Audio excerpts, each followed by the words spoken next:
সমাজ ও রাষ্ট্র জীবনে ইসলামের বিকৃত ব্যাখ্যা দূর করতে ইমাম ও খতিবদের এগিয়ে আসার আহ্বান জানালেন জামায়াতে ইসলামের সেক্রেটারি জেনারেল অধ্যাপক মিয়া গোলাম পরোয়ার। রাজধানীর ইঞ্জিনিয়ার্স ইনস্টিটিউশনে বাংলাদেশ মসজিদ মিশনের ইমাম ও খতিব প্রতিনিধি সম্মেলনে বিশেষ অতিথির বক্তব্যে এই আহ্বান জানান তিনি। মসজিদ মিশনের মহাসচিব খলিলুর রহমান মাদানির সঞ্চালনায় সম্মেলনে সভাপতিত্ব করেন মিশনের সভাপতি অধ্যক্ষ জয়নুল আবেদিন।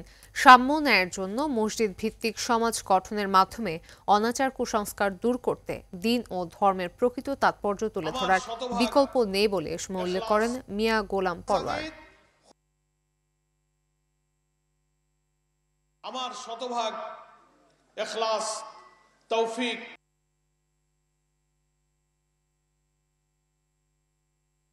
ইসলামকে একটা বড় অংশ এই সমাজের মানুষ দিন হিসেবে বোঝে না, ধর্ম। তাহলে আমি যদি দিন কি আর ধর্মের পার্থক্য, এটা যদি আমি ইমামের দায়িত্ব নিয়ে মেহরাব থেকে বুঝাই, জাতির কাছে এর ব্যাখ্যাটা কত সুন্দর করে পরিষ্কার হবে। জিহাদের ভুল ব্যাখ্যা করা হচ্ছে। সালাতের অর্থটা কি? সালাত যে একজন মানুষকে জীবনের প্রতিটি মুহূর্তে আল্লাহর আনুগত্যের জন্য প্রশিক্ষণ দেয়, আমি সালাতের ব্যাখ্যাটা সেভাবে করতে পারি। দর্শক, রমনা ইঞ্জিনিয়ার্স ইনস্টিটিউশনে চলছে ইমাম খতিবদের প্রতিনিধি সম্মেলন। সরাসরি চলে যাচ্ছে সেখানে। উল্লেখ করে ইসলামী আন্দোলনের নৈতিক ভিত্তি বইতে লিখেছেন নেতৃত্ব। ইমাম মানে তো নেতা। আপনারা খতিব, কত বড় মর্যাদায় অভিষিক্ত আপনারা। তিনি বলেছেন নেতৃত্ব হচ্ছে মেত্তা হানলিল খায়ের, কল্যাণের সাবি হচ্ছে নেতা। মেঘলা কাল্লিসার, মন্দের এবং অনিষ্টের হলো তালা হচ্ছে কি? নেতা। ইমামের একটি কথা মেহরাবে থেকে মানুষের মধ্যে ইমানের আগুন ধরিয়ে দেবে। আবার ইমামের একটি কথা, আপনি ইব্রাহিম ইসলাম আগুন যেভাবে নির্বাহিত হয়েছে মানুষকে ঠান্ডা করে দেবে। সেই ভূমিকা আমাদের রাখতে হবে।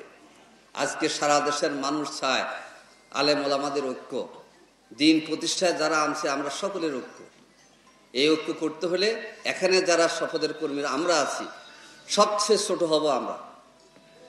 আমির জামায়াতের শিক্ষা দিয়েছেন আমাদের কথা হবে সম্মানের। আমাদের কথায় আমাদের বিপরীতে যারাই আছে, যারা আমাদের গালি দেয়, আমরা সবচেয়ে ছোট হব, যাতে করে আমার ছোট হওয়ার মধ্যে দিয়ে আল্লাহর দ্বীনের পথে লোকেরা এসে যায়।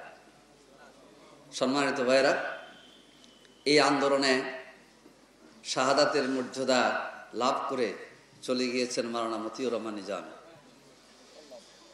আল্লামা দেলাওয়ার হোসেন সাইদি 13 বছর 1 মাস জেলে ছিলেন, 43 দিন রিমান্ড খেটেছেন। কিন্তু এই কথা আসে নাই যে বাতিলের সাথে আপোষ করে। ইউজাহিদুনা ফি সাবিলিল্লাহ ওয়ালা ইয়াখাফুনা লাওমাতা লাইম। দর্শক, দেখছিলেন ইমাম খতিবদের প্রতিনিধি সম্মেলন।